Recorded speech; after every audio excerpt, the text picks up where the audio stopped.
depending on where you grew up or if you went to church, you probably heard or learned very early in your Christian life, or as a child at least, John 3:16. If you ever watched football on television, there's a chance you might have seen somebody hanging a banner over the side someplace with the verse John 3:16 or holding it up. I don't even know if they do that. I don't watch football much anymore. But those are really common things. And so a lot of people, many people are familiar with this verse. I don't think many of them understand it. And I'm not planning on exegeting this verse today. I'm coming to this verse for one purpose only. And this is the fact that God gave his only begotten Son. What does that mean, only begotten Son? We turn over to a couple of other translations. The New Living Translation says he gave his one and only Son. The 2020 update of the New American Standard says gave his only Son. Both these translations have eliminated the word begotten, probably somewhat for theological reasons, but also because I think a lot of people don't understand that word begotten. It's not a word we use in modern English today for the most part, and so most people don't really understand what beget and begotten means. And we dealt with some of that recently, but these translations I don't think really help us any better.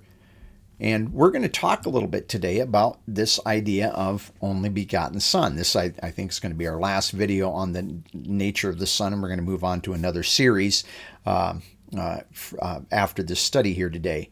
But I think it's important for us to kind of touch on this because I think a lot of Christians are confused on the nature of what this means. One of the problems with this is, if you went to the Old Testament, God had spirit beings. We popularly call them angels, and they're called sons of God. We have Israel that's referred to as God's son. They're frequently the sons of Israel. A lot of times in your older Bibles, they translate children, but it's always sons, Bnei Israel. Not a word for child, but sons. And you and I, in Christ, are considered sons of God. So if we have son here, and we are sons, and spirit beings are in Israel, then what does this mean that he's the only begotten Son?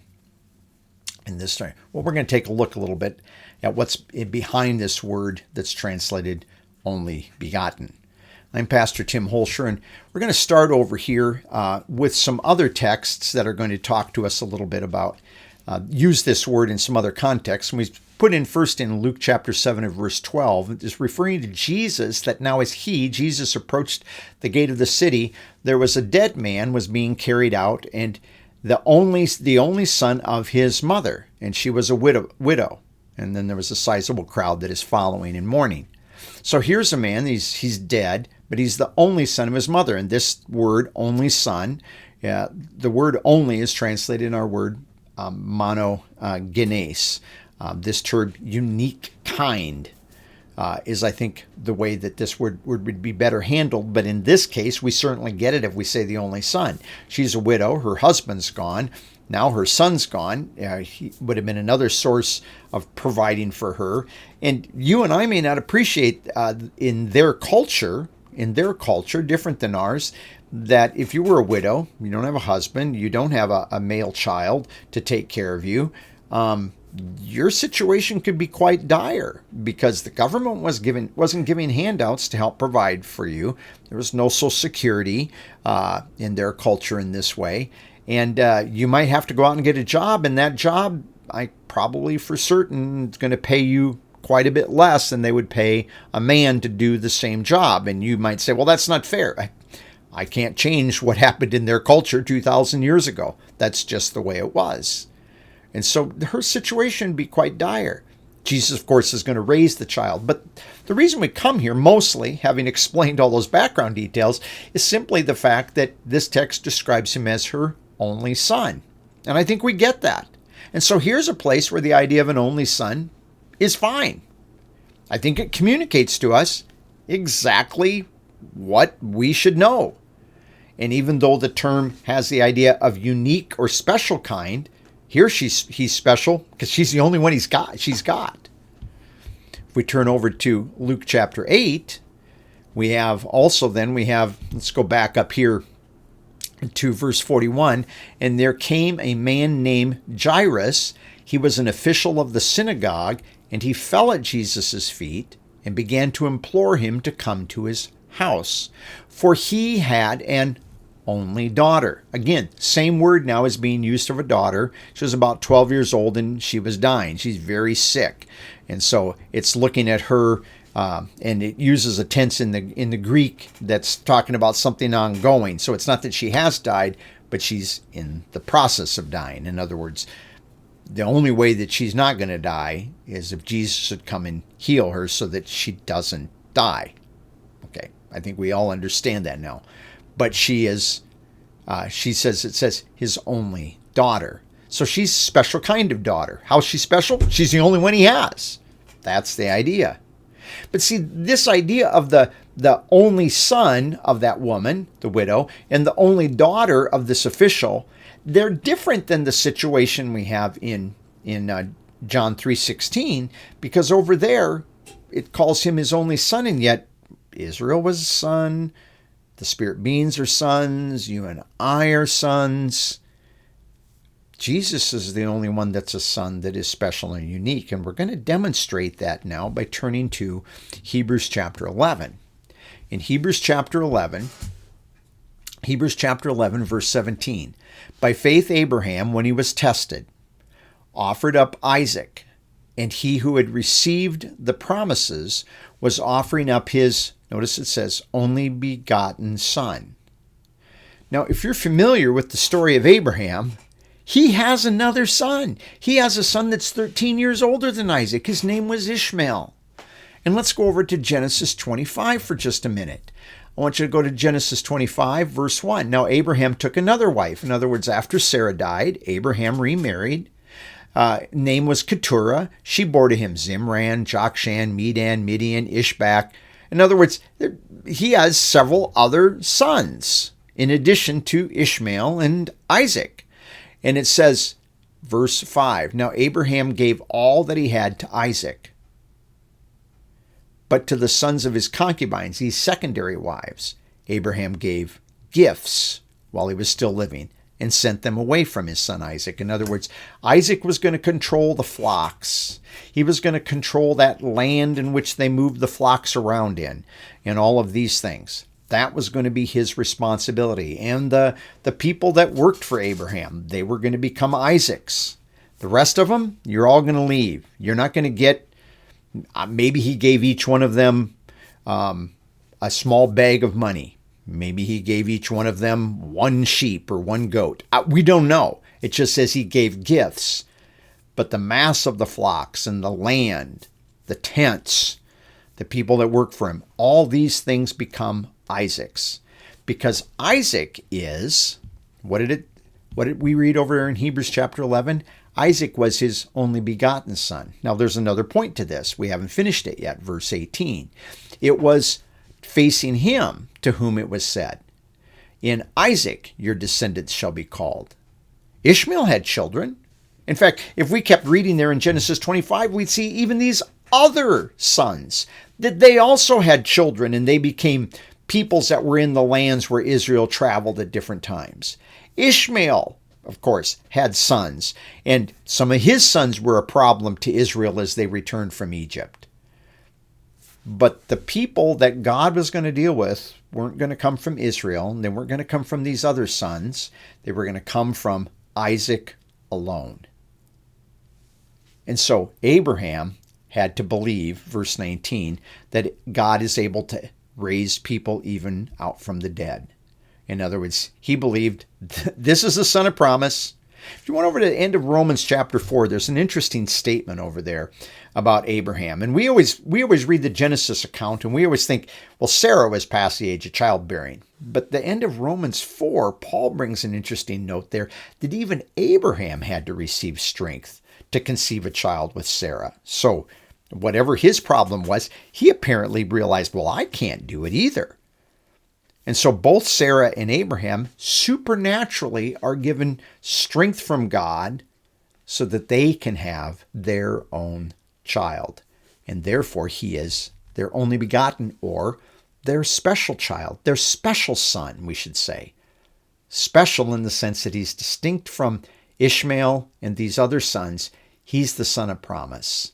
He's the one that God has chosen that the descendants are going to come through Isaac, not through these other kids. In this way, he's the special kind of son. Not only begotten, because there had been other sons, and there were other sons, but he's the only one that is the son of promise. This is a very, very important passage for helping us understand something about monogenes. It demonstrates that it doesn't mean that he's the only one that was begotten. Okay? By the way, just a note on the word beget. This word doesn't mean begotten. It's unique, and then genes, kind, is literally what it is. Not the translators of the King James Bible took the word genes, the end of this, and they took it and attached it to the word beget or birth, which is not the origin, and I think most modern scholars recognize that. So therefore, some modern scholars would suggest special kind would be the better way to understand this. I want to go back over to John chapter 1 now. John chapter 1, and let's go back up to verse 14 for a minute. John 1:14, it says, "And the Word became flesh." Now, if you've been reading John, and we have looked at this in our studies here, that he's the one that is God in verse 1. He's always been. There was never a time he didn't exist. And he was facing another person who is also God. So we don't have two gods. We have one God, but there's two distinct persons in here. And we could spend a whole bunch of time trying to make sure we're clear on this, but we'll just leave it at that for the moment. So the Word became flesh. So that Son, that one that is called the Word, came down and became human. We had got this. And he dwelt or tented out among us, and we saw his glory, but it was the glory or the reputation of one that was special kind of one from the Father, full of grace and truth. In other words, when he came down here, he was a special kind of one. He was the only human being to walk the planet ever that was God. That's what makes him special. And in fact, if we go down to verse 18, John makes a statement. No one has seen God at any time, but the special kind of God. Now, if you have a King James Bible, the people that were copying the Greek text behind the King James Bible, and the King James Bible is translated from a collated text that was combined from 7 other manuscripts at different times over the course of time. It wasn't all done at once. And somewhere along the line, where the source of those manuscripts, they changed the word God to Son. Now, there's a whole thing on when we read text, decisions that we make. The question is, would it be harder to take the word Son and switch it to God, or harder to take God and switch it to Son? And I would say it'd be harder to take the term Son and switch it to God, because that's a leap. But to take the term God and go, oh, it certainly can't be God, because only he's a begotten one. Let's make him Son. That makes sense, because that matches John 3:16 and John 3:18, doesn't it? But this is a tough statement here. The special kind of God who is in the bosom of the Father. He has explained him.